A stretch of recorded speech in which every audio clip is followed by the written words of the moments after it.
Okay, so you've got RemoteHams Client and you want to connect something like Ham Radio Deluxe and their logbook to it.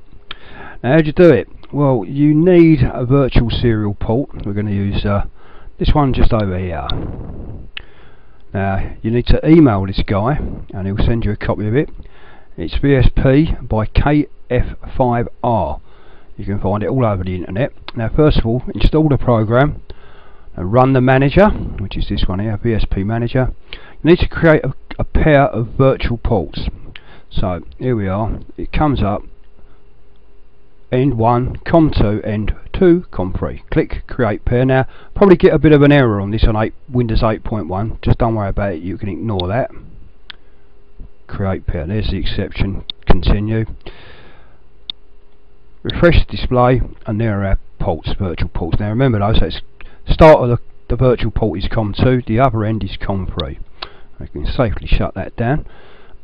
Now if we start the RCF Orb client, start that up, and we need to enable virtualization. We want to emulate the Elecraft K3. Okay, click on that.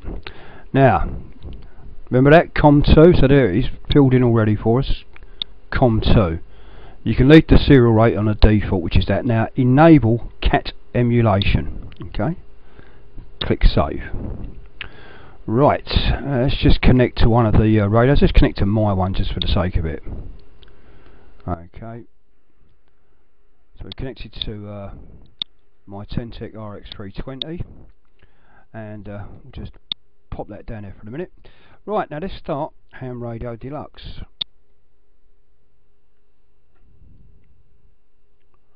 Up it comes. This is version 5.24. This is the last version, free version that was released. Okay, now we've got to make a new connection, so we're going to go for the Elecraft K3. There it is. Now COM port 3, not COM2, but 3, the other end of the virtual serial port we created earlier on in the VSP manager. Okay, now click the connect button. Bingo, we're connected. Okay, right, now if we open the logbook,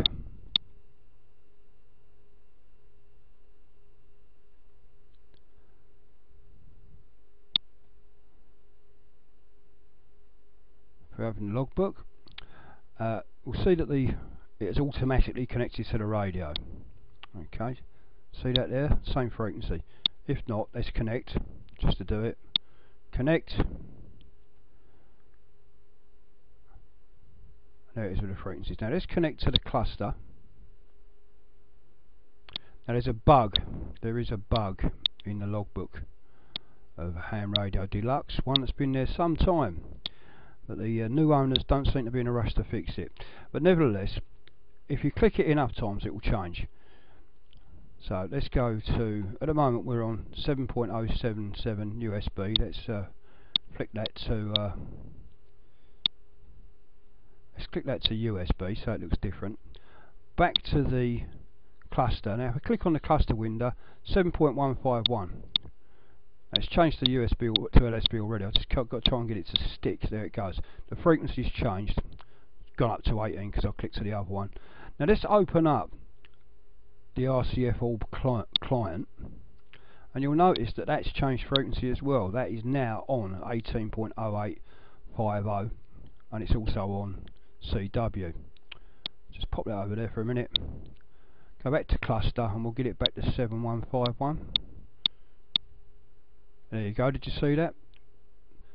Both of the RCF Orb client, radio RemoteHams Client, has changed frequency and mode, and so has Ham Radio Deluxe. So we've got them synchronised. All of the logbook, Ham Radio Deluxe and RemoteHams Client are all now synchronised. What you do on one is done by the others.